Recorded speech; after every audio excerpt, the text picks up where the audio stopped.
I was staying in a little cabin I rented for the weekend. It was supposed to be a quiet place to relax, far away from all the noise in the city. I was alone, just brought a few books, some snacks, and my phone. The cabin was tucked deep in the woods, surrounded by thick trees. The only sound I could hear was the rain tapping on the roof. I thought it would help me sleep better. The first night went fine. I stayed inside, listened to the rain, and fell asleep early. But the second night felt different. It was darker, quieter, even though it was still raining. Something didn't feel right. I kept telling myself it was just because I wasn't used to being out in the middle of nowhere. I stayed in bed, hoping the sound of the rain would calm me down. But it didn't. After a while, I heard something else. At first, it was hard to hear, but then I realized it was footsteps, crunching on the wet leaves outside. I froze, my heart racing. I tried to tell myself it was just an animal, maybe a deer or something, but the steps were slow and heavy, and they were getting closer. I sat up and looked at the window. It was pitch black outside, and the rain made it hard to see anything. My mind was running wild, thinking about all the reasons someone could be out there. I hadn't seen anyone since I got here. No hikers, no other cabins, no cars. There was no reason for anyone to be wandering around in the woods at night. The footsteps stopped. I waited, listening hard, but all I could hear was the rain. After a while, I lay back down, but I couldn't relax. I kept staring at the window, waiting for something to happen. The rain got heavier, pounding on the glass. I told myself it was nothing, but I couldn't stop thinking that someone might be out there, watching. I don't know when I fell asleep, but I woke up suddenly in the middle of the night. The room was completely dark, except for a flickering light outside. I hadn't left any lights on. My stomach sank when I realized it wasn't a light. It was my car's headlights. I jumped out of bed, my heart pounding even harder than before. I ran to the window and saw my car, parked where I had left it, but now the headlights were on, cutting through the rain and lighting up the area outside the cabin. The strangest part was that I had locked the car, and I hadn't been outside since I got here. I stared at the car, trying to make sense of it. Then I saw it. The driver's side door was wide open. I backed away from the window, my mind racing. Someone was out there. Someone had been in my car. I grabbed my phone and tried to call for help, but there was no signal. My heart sank. I thought about running to my car and driving away, but whoever opened that door could still be out there, hiding in the trees, waiting. I locked the cabin door and checked the windows, trying to figure out what to do. The rain was pouring down so hard that it drowned out every other sound. I kept looking out the window, expecting to see someone standing in the headlights. I didn't sleep for the rest of the night.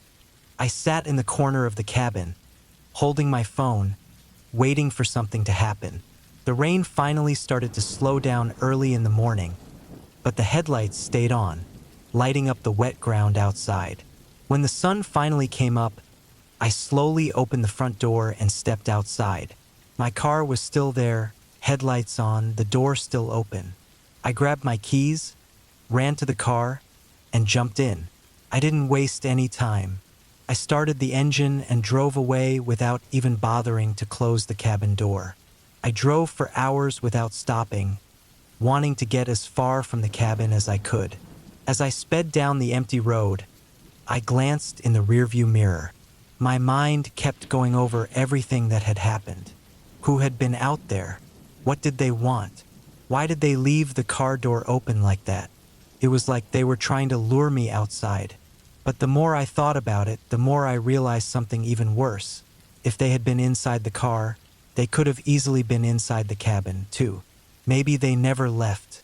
Maybe they were waiting for me to go to sleep, watching the whole time, just waiting for the right moment to strike.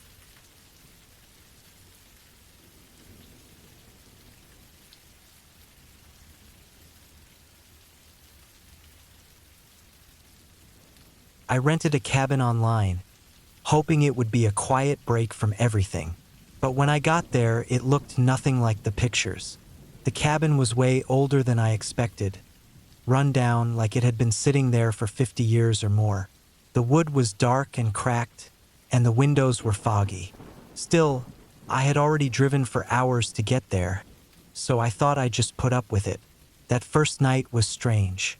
It was colder than I planned for, and the wind seemed to push right through the cracks in the old walls. The floor creaked loudly, and I kept hearing faint scratching sounds that I couldn't place. I figured it was probably mice or the wind hitting loose boards. I tried to sleep, but every time I started to drift off, something would wake me. A soft thud, or what sounded like footsteps on the porch outside. The next morning, I decided to look around. The front door barely stayed shut, and everything inside was worn out. The furniture was old, covered in dust, the kind no one would want. I stepped outside to get some air, but the yard was overgrown, and the trees around the cabin were tall and thick, blocking most of the light. It felt like the place had been forgotten for years. By the third night, something felt off. The sounds were getting worse. They weren't just distant anymore. They felt like they were right inside the cabin with me. The floor would groan in the middle of the night, as if someone was slowly walking around. I'd wake up with my heart racing, sure that someone was standing just outside my bedroom door. But every time I checked, no one was there. That last night, I couldn't handle it anymore. I was lying in bed, staring at the ceiling, trying to block out the sounds, when I heard it. Footsteps, right above me. My heart sank. The cabin didn't even have an upstairs. I froze, listening as the steps moved slowly across the ceiling. I felt cold all over. There was no way anyone could be up there. I grabbed my flashlight and forced myself out of bed. I had to check the attic, just to know what was going on. I pulled down the attic hatch, and a rush of cold, musty air hit me. It was pitch black up there, and the flashlight didn't do much to cut through the dark. I climbed up, and as I moved, the wood creaked louder. But when I reached the attic, there was no one. Just old, rotting boards, cobwebs hanging from the beams, and some rusty tools scattered around. I was about to leave when I noticed something strange. The floorboards had deep, fresh scratches, like something heavy had been dragged across them. My stomach dropped. I followed the marks with my flashlight, which led me to a small, hidden door in the far corner. I hadn't seen it before, but there it was, almost blending into the wall. Something told me to leave it alone, to go back downstairs and get out of there. But I couldn't. I had to see what was behind it. I pushed open the door, and a wave of stale, damp air hit me. Inside, the tiny space was covered in dust, and there in the corner was something that made my blood run cold. There was an old, broken bed frame and what looked like blankets, piled up on the floor like someone had been sleeping there recently. That's when I realized someone had been living up there. Maybe they still were. I didn't wait to figure it out. I turned and ran, bolting down the stairs and out of the cabin as fast as I could. I jumped into my car, speeding down the road, not even bothering to look back. But the whole way, I had this awful feeling, like someone was watching me. A few miles out, I finally pulled over to catch my breath. I sat there in the quiet, trying to calm down. But just as I started to feel a bit better, I glanced in the rearview mirror. For a split second, I swore I saw something in the back seat. Something sitting there, staring at me. I didn't look again. I just drove. But that feeling never left. No matter how far I went, I couldn't shake the thought that whoever or whatever had been in that cabin wasn't done with me yet.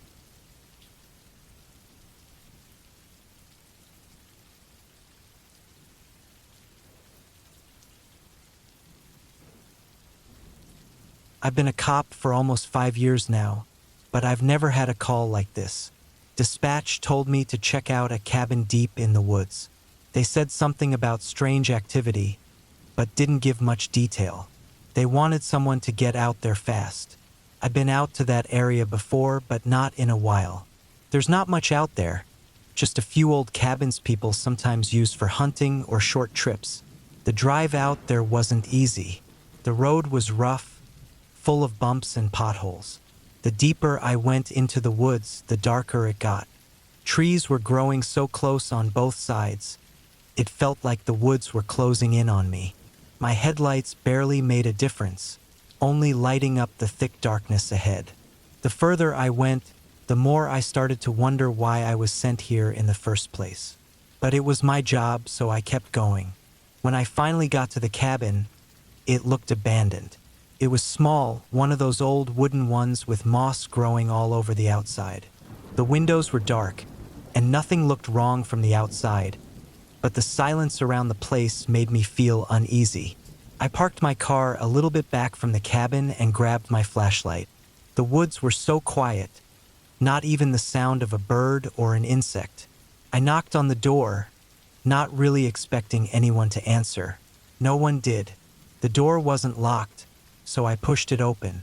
The inside smelled like damp wood and something else, like something had been rotting. The place was nearly empty. An old table, a couple of chairs, and a dusty bed shoved into one corner. I moved my flashlight around the room, checking everywhere. Everything seemed normal, but something didn't feel right. The air was thick and heavy, like there was a weight pressing down on me that I couldn't explain. At the back of the cabin, I noticed a door that was a little open. It led to a small room with no windows. When I stepped inside, the first thing I noticed was a faint smell, like metal, but worse. My flashlight passed over the floor, and I saw dark spots dried into the wood. I felt a wave of panic, but I forced myself to stay calm. The room was empty, but the stains on the floor led to the far wall. That's when I saw it. There was a small, hidden door behind a bookshelf. It was so well hidden you wouldn't notice unless you were really looking for it. I hesitated, but I knew I couldn't leave without checking it out. I moved the shelf aside and pulled the door open. There was a narrow set of stairs leading down. The smell was stronger now, and it turned my stomach. Every step I took down into the dark made me feel heavier, like the air was getting thicker the further I went. My flashlight barely lit up the space, but I could see enough. It was a small underground room, not much bigger than a closet.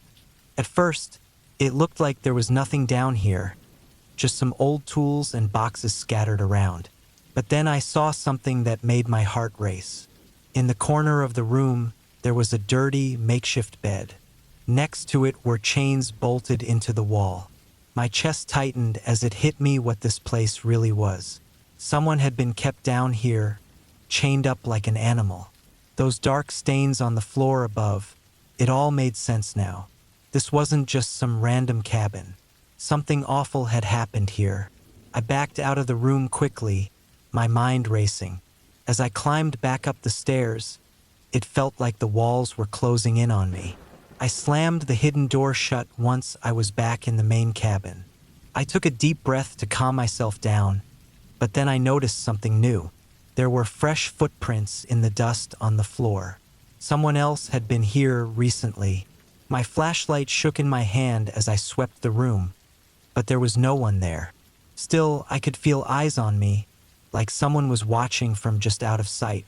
The silence of the woods outside suddenly felt dangerous, like I wasn't supposed to be here. It felt like a trap, like whoever had been here before was still around, waiting. I didn't stick around to find out. I bolted for the door, ran to my car, and got out of there as fast as I could. My heart pounded the whole way back, and even after I got back to the main road, the feeling of being watched never left me. I made my report when I got back to the station, but deep down I knew we wouldn't find anything. Whoever had been there was careful, and they were already long gone. That cabin wasn't just an old place in the woods. It was a hiding spot, a secret. There was more to that place, things I didn't want to think about. I had uncovered something, but I knew I wasn't the first. And whoever had been there before me, they weren't done. They were just waiting, watching, planning their next move. And I had a sick feeling that the next time someone went out there, they wouldn't be as lucky as I was.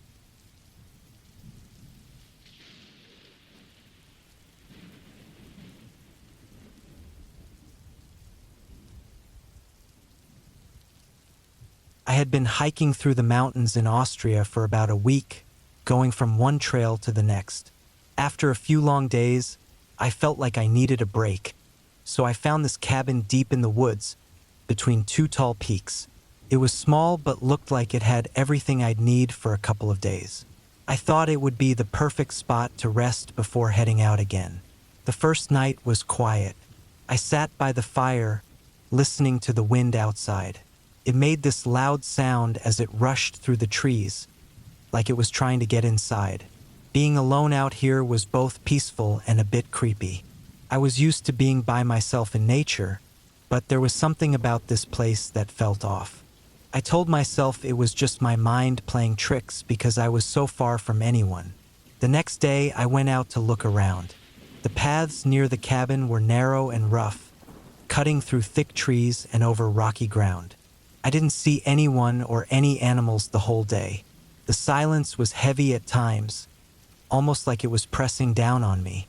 When I got back to the cabin, the sun was going down behind the mountains, and long shadows stretched across the ground. That night, the wind was even stronger, almost like it was angry. The cabin made these creaking noises, as if the wind was pushing against it. I tried to calm myself, telling myself it was just the weather. But there was this feeling in my gut, like something wasn't right. Every little noise from outside sounded too close, too clear. It felt like something was out there, moving just beyond the trees. I didn't dare look out the window. I didn't want to see anything, or not see anything at all. By the third night, I was jumpy. The quiet of the mountains had gone from peaceful to unbearable. Every time I went outside, I felt like I was being watched, but I never saw anything strange. The cabin had a small attic, and I hadn't been up there since I arrived. I figured it was just storage, but something about the way the roof groaned with the wind made me uneasy. That evening, I decided to check the attic, thinking it might help me feel better. I pulled down the ladder and climbed up, my flashlight lighting up the dusty floor. There wasn't much up there, just some old boxes and tools. But at the far end of the attic, there was a small window looking out into the forest. When I walked over to it, something caught my eye. In the snow outside, I saw footprints. They led from the woods right up to the cabin. A chill ran down my spine. I hadn't seen anyone for days, and the snow had been fresh that morning. Whoever or whatever made those footprints had been there recently, coming straight to the cabin. I rushed downstairs and locked all the doors. I tried to stay calm, telling myself it was probably just some lost hiker. But deep down, I knew something was off. As the night went on, the wind didn't stop, and the cabin shook with every gust. But underneath the wind, I started to hear something else. It was faint but clear footsteps. Slow, steady footsteps walking around the cabin. I froze. I didn't move, barely breathing. I hoped whoever was out there would leave. But the footsteps didn't stop. They moved around the cabin, from one side to the other, stopping by the windows as if someone was standing there, watching. I felt trapped, too scared to do anything. I knew I was completely alone up here in the mountains.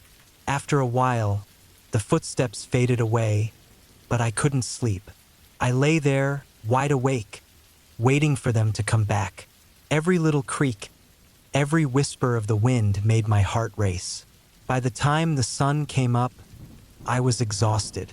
I knew I had to leave as soon as possible. I packed up quickly and hurried down the trail, not looking back. As I hiked away, I noticed something that made my blood run cold. The footprints in the snow, those same footprints I saw the night before, they didn't stop at the door. They circled the cabin. Again and again, like whoever had been there had been waiting for something or watching. That's when I realized. Those footsteps I'd heard in the night, they hadn't been walking away. They had been walking in.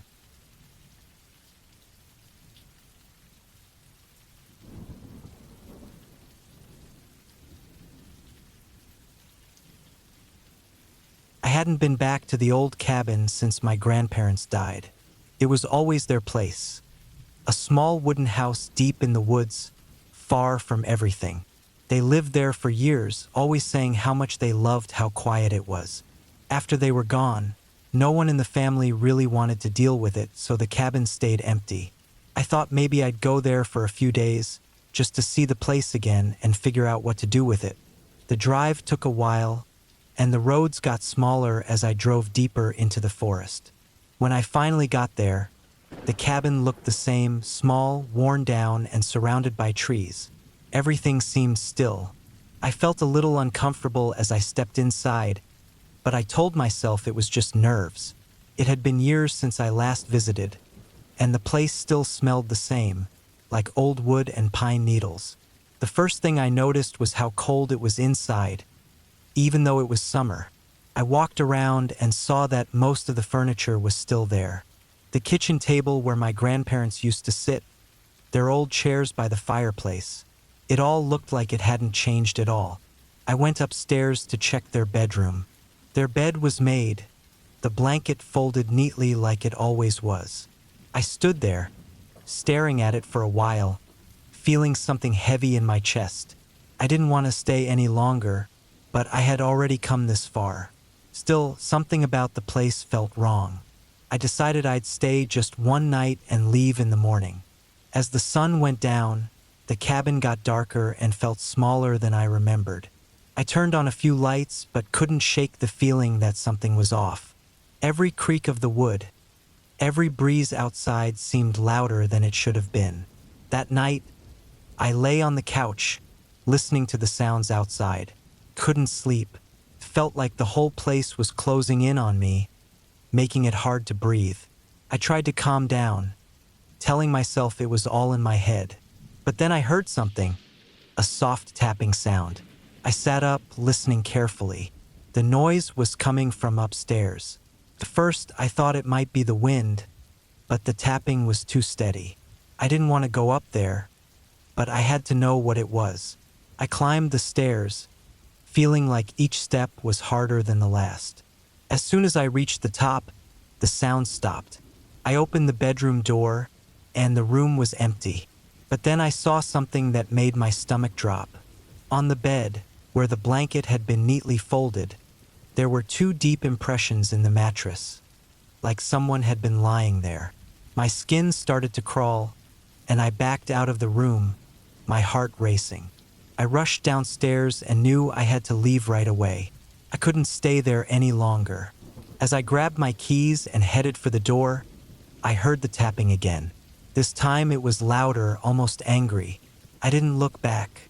I ran to my car, jumped in, and drove off, speeding down the dirt road until I was far from the cabin. I never went back. We ended up selling the cabin to a stranger, someone who didn't know about my grandparents or what happened there. I thought that would be the end of it, but I can't stop thinking about those deep spots on the bed. They looked exactly like the places where my grandparents used to sleep. The thing is, sometimes I still hear tapping at night. Even though I'm miles away from that cabin, the sound finds me, creeping into my dreams. I never know when it's coming, but when I wake up in the middle of the night, my heart pounding, it's always there. That same steady tapping, like someone is just waiting for me to listen.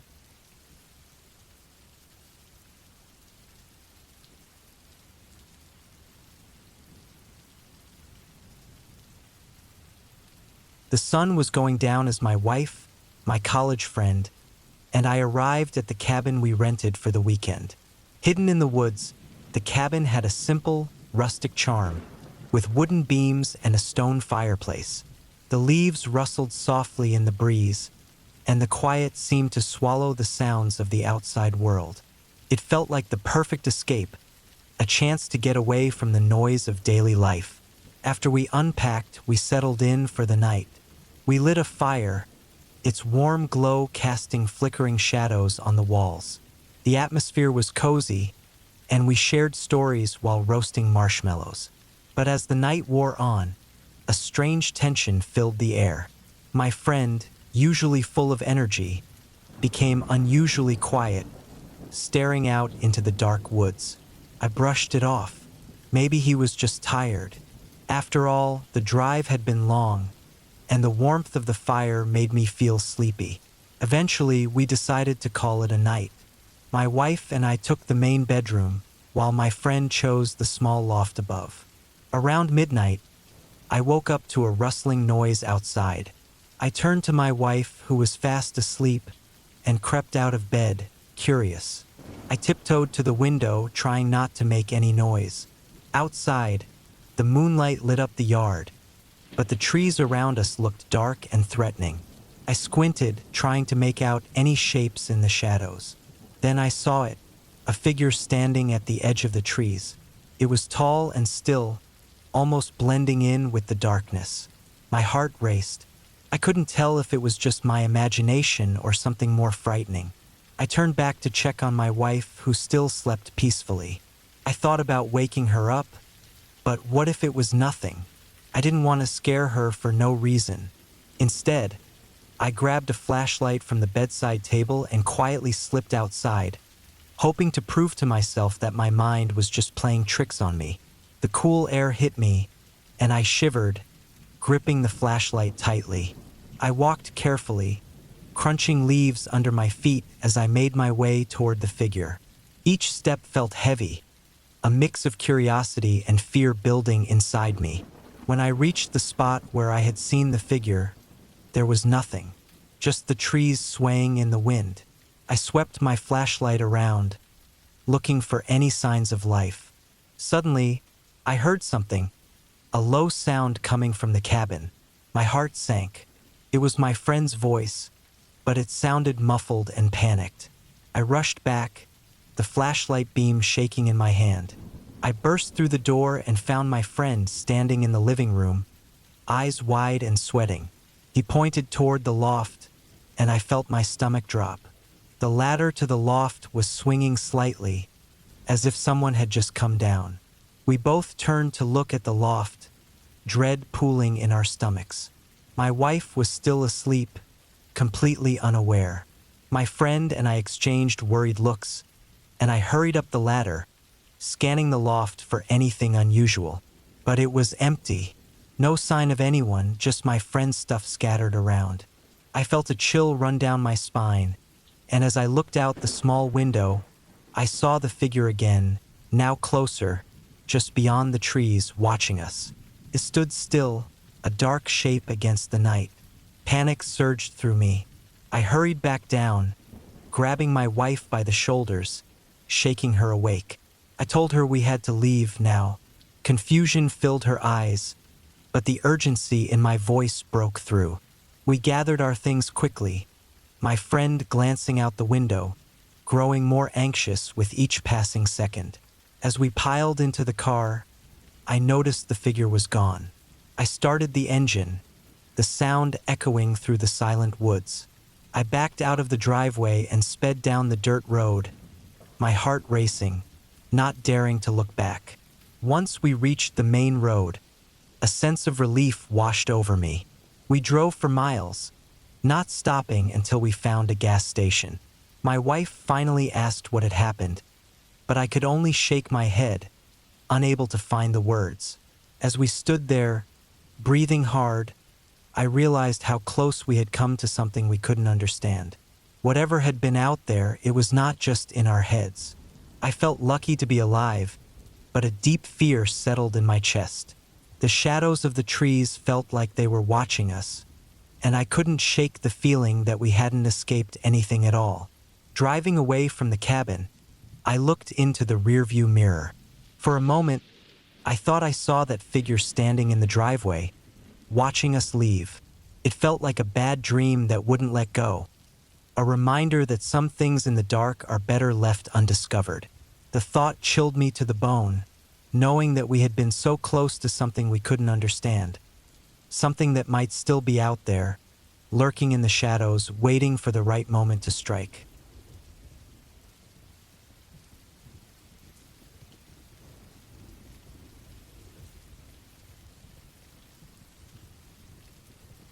I drove up to the old cop station, a forgotten building hidden deep in the woods. It had been years since anyone had used it, and now it stood like a ghost of the past, its windows dirty and the paint peeling off the door. The sheriff's office was supposed to be my safe spot for the night while I was on duty, waiting for a call that probably wouldn't come. When I walked inside, the heavy door creaked loudly, echoing in the empty hallway. The air was stale, thick with the smell of dust and old paper. The station had the basics: a few chairs, a desk, and a filing cabinet stuffed with papers that looked like they hadn't been touched in years. I turned on the small desk lamp, but its weak light barely pushed back the shadows lurking in the corners. Hours went by. The silence was heavy, broken only by the occasional creak of the floorboards. I tried to keep busy by flipping through old case files. Most were boring reports about small thefts and arguments, but one file caught my attention. It talked about a series of strange happenings in the area, people disappearing without a trace. The last entry was dated 10 years ago and mentioned a local man who had gone missing while hiking in the woods nearby. My heart raced as I read it. I couldn't shake the feeling that these stories were linked. I stood up and decided to take a walk outside to clear my head. The night was cold, and a fog started rolling in, swallowing the trees around me. I shivered and took a deep breath, trying to shake off the uneasy feeling in my chest. As I walked further from the station, I noticed something strange. The woods were eerily quiet. I couldn't even hear any crickets. I turned back, feeling a pull towards the station, as if it were calling me. That's when I saw it. A figure standing at the edge of the clearing, barely visible through the thick fog. My heart sank. It was too dark to see any details, but the shape seemed to shift and come closer. Instinct kicked in. I ran back to the cabin, my heart pounding in my chest. The door slammed shut behind me, and I locked it tight. I leaned against it, trying to catch my breath. Dread washed over me as I glanced out the window. The fog swirled like it was alive. The figure was gone. I sat at the desk, staring out the window, listening for any sign of movement. Minutes turned into hours, and the panic began to fade, replaced by exhaustion. I decided to close my eyes for just a moment. Suddenly, a loud bang jolted me awake. I shot up, my heart racing again. The sound had come from outside. I peeked out the window, squinting into the darkness. A shape moved just beyond the tree line, but I couldn't make it out. My mind raced with possibilities. What if it was someone looking for the missing man? What if it was something worse? I grabbed the old flashlight from the desk and stepped outside, every instinct screaming at me to turn back. I moved slowly, shining the light into the trees. The beam flickered across the ground, but there was nothing, just darkness and the faint rustle of leaves. Then I saw it again, the figure. It was closer now, a shadow darting between the trees. I felt the urge to run, but curiosity held me in place. Maybe it was just a hiker, lost and scared. I took a cautious step forward, but then the figure stopped. It turned slowly, and I caught a glimpse of a face. A wild, frantic look in the eyes of a man, covered in dirt. Fear gripped me. This was no lost hiker. Something was very wrong. The man stepped forward, and I could see he was shaking, his eyes wide with terror. He looked like he had been running for days.